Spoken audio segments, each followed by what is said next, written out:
Namaku Ayu, aku seorang gadis biasa yang hanya ingin hidup sederhana. Tapi, semuanya berubah sejak hari itu. Aku dipaksa menikah dengan seorang pria yang bahkan tidak sadar dengan dirinya sendiri, seorang ODGJ, dan semua ini demi keluarga yang kucinta. Namaku Ayu, aku hanyalah seorang gadis sederhana yang tinggal di sebuah desa kecil di pinggiran kota. Setiap pagi aku terbiasa bangun sebelum matahari terbit, membantu ibu menyalakan tungku, menanak nasi, lalu menyiapkan sarapan untuk keluarga. Setelah itu, aku ikut ayah ke sawah, menanam padi, atau sekadar membersihkan gulma. Hidup kami memang pas-pasan. Ayah hanya seorang petani dengan penghasilan yang tak menentu, sementara ibu kadang membuat jajanan untuk dijual di pasar. Meski begitu, kami adalah keluarga yang hangat. Aku selalu merasa cukup, selama masih bisa berkumpul dengan orang-orang yang kusayangi. Kadang, setelah semua pekerjaan selesai, aku duduk di tepi pematang sawah, menatap langit biru yang luas. Di saat-saat seperti itu, aku berani bermimpi bisa melanjutkan sekolah lebih tinggi, bekerja di kota, lalu suatu hari nanti membahagiakan kedua orang tuaku. Aku ingin hidup yang lebih baik. Aku ingin punya masa depan yang berbeda. Tidak hanya jadi gadis desa biasa, tapi bisa meraih sesuatu yang lebih. Di desa, aku juga punya seorang teman dekat bernama Raka. Ia adalah pemuda baik hati yang sering membantuku ketika aku kesulitan.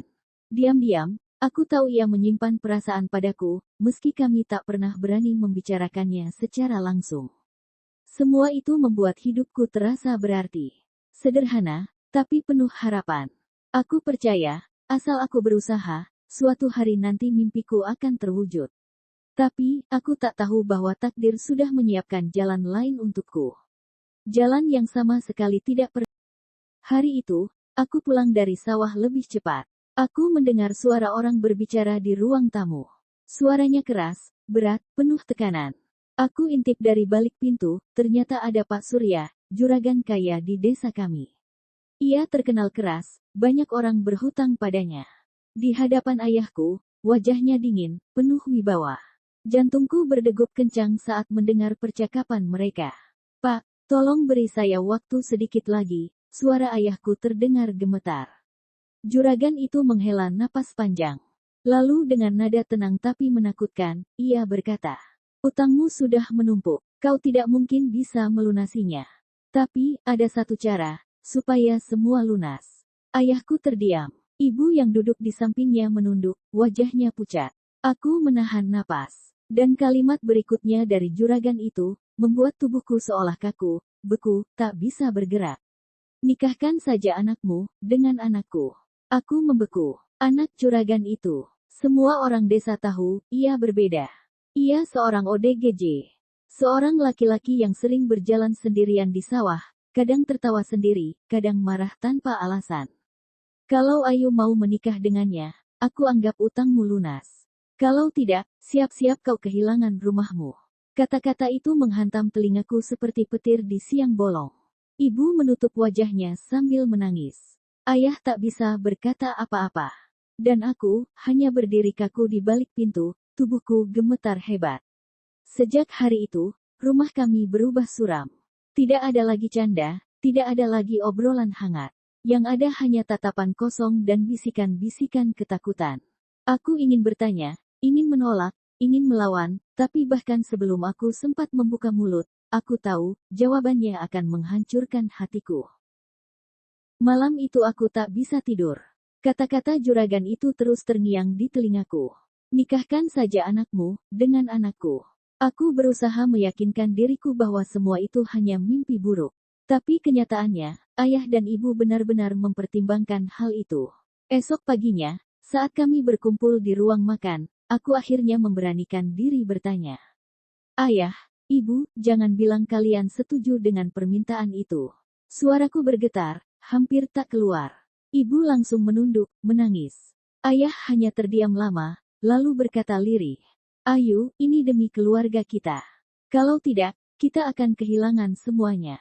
Saat itu darahku seakan mendidih. Aku bangkit berdiri, kursi terhempas ke belakang. Hidupku bukan alat tukar. Aku nggak mau menikah dengan dia. Aku masih punya mimpi, ayah. Aku masih punya masa depan. Suasana jadi hening. Ibu hanya menangis semakin keras. Ayah menutup wajahnya, tak sanggup menatapku. Dengan hati yang hancur, aku berlari keluar rumah. Kaki ini membawaku ke rumah seseorang yang paling bisa kupercaya, Raka.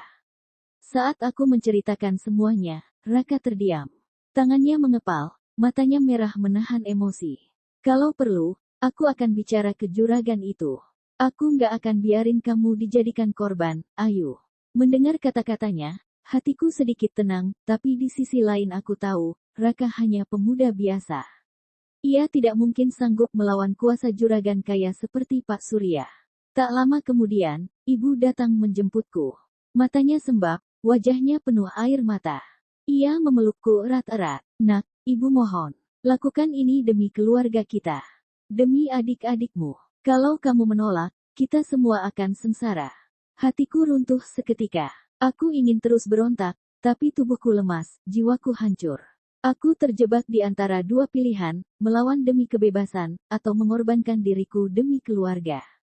Dan malam itu, aku hanya bisa menangis, memeluk ibu sambil berbisik lirih. Tuhan, kenapa harus aku yang mengalami ini? Hari itu tiba, hari yang tak pernah kuinginkan seumur hidupku. Aku duduk di pelaminan, mengenakan kebaya pengantin berwarna putih.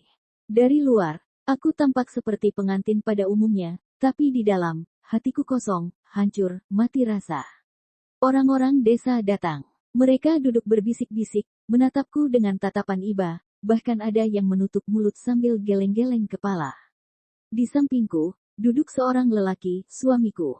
Ia memakai beskap pengantin, tapi matanya kosong, kadang tertawa sendiri, kadang menunduk sambil memainkan jarinya. Semua orang tahu, ia berbeda. Semua orang tahu, aku dipaksa menikah dengannya. Saat akad berlangsung, aku gemetar hebat. Suaraku hampir tak keluar ketika penghulu menanyakan kesediaanku.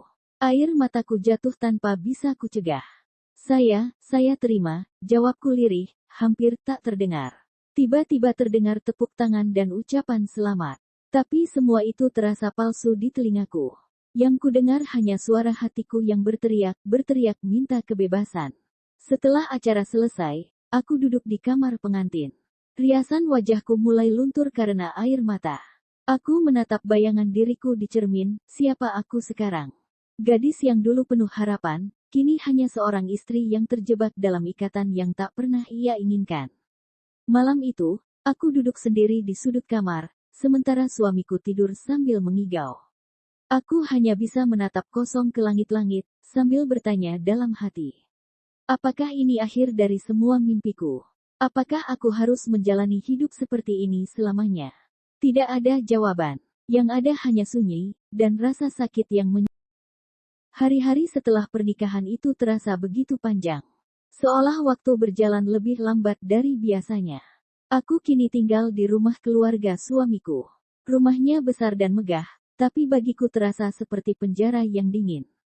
Setiap pagi, aku harus membangunkan suamiku. Kadang ia menolak mandi, kadang marah tanpa alasan, kadang malah menertawaiku saat aku mencoba merapikan pakaiannya. Aku berusaha sabar, meski dalam hati aku menangis. Siang hari, aku menyiapkan makan. Tapi seringkali ia menolak makanan yang kubuat. Kadang ia menyapu meja dengan tangannya, membuat semuanya berantakan. Saat itu aku hanya bisa terdiam, membersihkan sisa makanan sambil menahan air mata. Malam hari, ketika semua orang tidur, aku duduk sendirian di sudut kamar. Suamiku sering mengigau, kadang tertawa keras, kadang berteriak seperti ketakutan. Aku tak tahu harus bagaimana, aku hanya bisa menatapnya dengan rasa iba bercampur sedih. Aku merasa hidupku hancur. Semua mimpi yang dulu kutulis di buku harian, semua angan yang dulu kupendam di pematang sawah, hilang begitu saja. Kini yang ada hanyalah kenyataan pahit yang tak pernah kupilih. Kadang aku berpikir untuk menyerah, untuk lari, untuk mengakhiri semuanya. Tapi setiap kali aku ingat wajah ibuku, ayahku, dan adik-adikku, aku tahu aku tidak bisa. Aku harus bertahan. Aku harus kuat, meski rasanya seluruh hidupku sudah runtuh. Dan di tengah semua rasa sakit itu, aku mulai belajar sesuatu. Bahwa terkadang, kita hanya bisa bertahan dengan cara menerima meski hati. Suatu sore, setelah berhari-hari aku menjalani hidup penuh air mata, aku melihat sesuatu yang berbeda. Di halaman rumah, suamiku sedang duduk termenung. Tiba-tiba beberapa anak kecil dari tetangga datang menghampiri. Mereka membawa layang-layang kecil, lalu mengajaknya bermain. Awalnya aku khawatir, aku takut suamiku akan marah atau menolak. Tapi yang terjadi justru sebaliknya. Ia tersenyum. Senyum yang polos, jujur, seperti anak kecil. Ia tertawa, berlari bersama anak-anak itu, dan untuk pertama kalinya aku melihat sisi lain dirinya. Aku terdiam cukup lama, menatapnya dari jauh. Dadaku terasa hangat, meski air mata kembali mengalir. Ada sesuatu dalam dirinya yang, entah bagaimana, membuatku luluh sejenak. Malam harinya, aku duduk di samping ranjang, menatapnya yang sudah tertidur. Wajahnya terlihat tenang, jauh dari bayangan menakutkan yang sering kulihat saat ia mengamuk. Dan untuk pertama kalinya, aku berbisik pelan dalam hati. Mungkin, inilah jalan hidupku.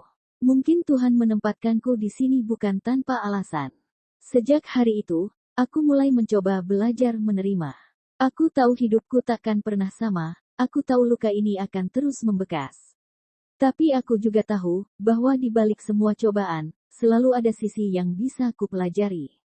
Aku belajar sabar, aku belajar kuat, dan aku belajar bahwa meski hatiku hancur, aku masih bisa menemukan sedikit cahaya, meski hanya secuil.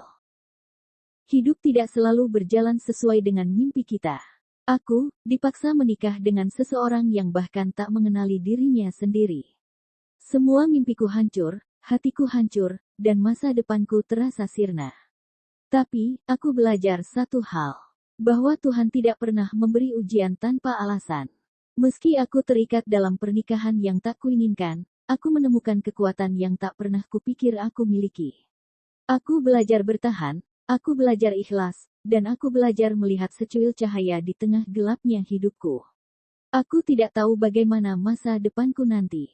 Mungkin penuh air mata, mungkin penuh luka. Tapi aku percaya, selama aku masih bernapas, selalu ada kesempatan untuk menemukan arti bahagia. Dan untuk kalian yang mendengar ceritaku, jagalah orang yang kalian sayangi, hargai mimpi kalian, dan jangan pernah berhenti berdoa.